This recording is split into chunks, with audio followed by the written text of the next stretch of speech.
մեր կենսական նպատակներին հասնելու համար մենք որպես կանոն հիմնականում կողմնորոշում ենք ինչ պետք է անել։ Ինչ պետք է անել, որքան պետք է անել, եթե օրինակ ցանկանում ենք մասնագիտական ինչ-որ առաջխաղացում ունենալ, մենք հասկանում ենք ինչ պետք է սովորել, ինչ գիտելիքներ պետք է ձեռք բերել, ինչ դասընթացների պետք է մասնակցել, ինչ նոր սովորություններ պետք է ձևավորել, դա կարող լինի առողջության հետ կապված, առողջության շուտ արթնանալ, ժամանակային արթնանալ, եւ պարկել քնելու, ինչ ուտել, ինչ շուտել, որպես կանոն մեծամասամբ մենք տեղյակ ենք, կամ եթե տեղյակ չենք, այսօր հասանելի է տեղեկատվությունը ու կարելի է ինտերնետում նույնիսկ փնտրել կամ գրքերում կարդալ իմանալ։ Խնդիրն առաջանում է, երբ որ մենք փորձում ենք դա իրականացնել եւ հետեւողականորեն ջանքեր գործադրել, ներդնել ռեսուրսներ հասնելու համար այդ նպատակին։ Ու որպես կանոն անհրաժեշտ է լինում ինչ-որ մոտիվացիա, հստակ գիտակցում, թե ինչի համար ես սա պետք է անեմ, եթե ոչ մեր գիտակցության, ապա անգիտակցականի համար միանշանակ դա կարևոր է, որպեսզի համագործակցի ուղեղը մեզ հետ, եւ այս հարցին պատասխանելու համար ցանկալի է, որ մենք ունենանք որոշակի պատկերացումներ, կոնկրետ պատկերացումներ, թե լավ, ինչի համար եմ ես սա անում։ Սովորաբար այս հարցին օգնում է պատասխանել, եթե չունենք պատասխանն իհարկե, մտածելը հետեւյալ թեմայի շուրջ, թե ինչ եմ ես ուզում կյանքից,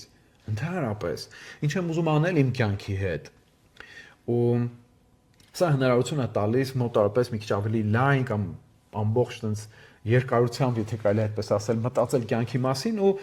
փորձել դուրս բերել այն ամենը, ինչը մեզ համար կարևոր է, ինչը մենք կուզենայինք ունենալ մեր կյանքում, ինչը կուզենայինք անել մեր կյանքի հետ։ Դա կլինի ինչ որ ձեռքբերումներ մասնագիտականի առումով, անձնական կյանքի հետ կապված հարցեր, ճամփորդություն, հոբիներ, հետաքրքրություններ,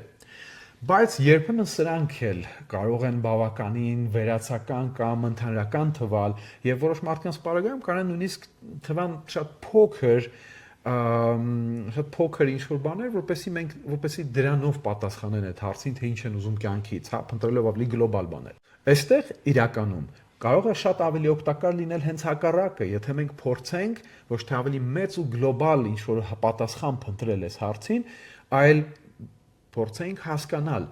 լավ, իսկ ինչպիսի առօրյա եմ ես ուզում, որովհետև երբ որ ես ասում եմ ինչ կյանք եմ ուզում կամ կյանքից ինչ եմ ուզում,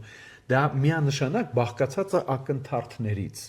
Եվ շատ ժամանակ այդ ակնթարթները ու փոքր կտորներն են մեր առօրյայի, որոնք իրար հերթափոխում են կամ փոխարինում են կամ իրար հետևից գնում են կամ զուգահեռ նույնիսկ որ տալիս են այդ զգացողությունը, ուրախության, երջանկության։ Նման դեպքերում կարելի է հարցնել, լավ, ինչպիսի առօրյա եմ ես ցանկանում, այլ առավոտյան արթնանամ, ինչ անեմ, երբ արթնանամ, որտեղ արթնանամ, ինձ ինչ շրջապատի, հետո ինչ եմ անելու, ինչ աշխատանք եմ անում, քանիսին ժամ է։ Կարող է շատ կոնկրետ է թվում, կարող է շատ մանր է թվում, հա, բայց սա այն է, ինչը կտա հնարավորություն հասկանալու ընդհանրապես ինչ եմ ուզում կյանքից եւ այդտեղ գտնել պատասխանը, թե ինչի համար ես այսօր պետք է այս նպատակները կամ պետք է ընդհանրապես թե չէ այդ նպատակներին ձգտել։ Լավ, իսկ ինչա դա օգնում, հա, որովհետեւ լավ, փորձառությունից կարող ենք ասել, դե որովհետեւ փորձել ենք սա աշխատում է, բայց դա քիչ է, անհրաժեշտ է նաեւ ունենալ պատկերացում դրա ազդեցության մեխանիզմների մասին։ Ինչի է դա օգնում, որովհետեւ ցանկացած նպատակ, որը մեր առջև մենք դնում ենք, այ կսովորեմ ես ինչ տեղը, կավարտեմ ես ինչ համալսարանը, կամ կփոխեմ աշխատանքս, կփոխեմ մասնագիտացումս, դա նրա համար է, որ մենք ինչ որ բան ուզում ենք փոխել կյանքում։ Ինչ որ բան մենք ուզում ենք փոխել կյանքում, որ ինչ որ բան բարելավենք եւ կամ ունենանք։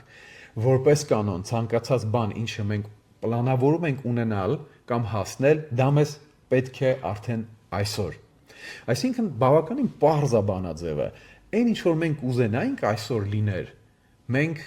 դա է որ պլանավորում ենք կամ պլանավորում ենք այն, ինչը որ հնարավորություն կտա ունենալ այս կամ այն բանը, որ կուզենայինք այսօր էլ։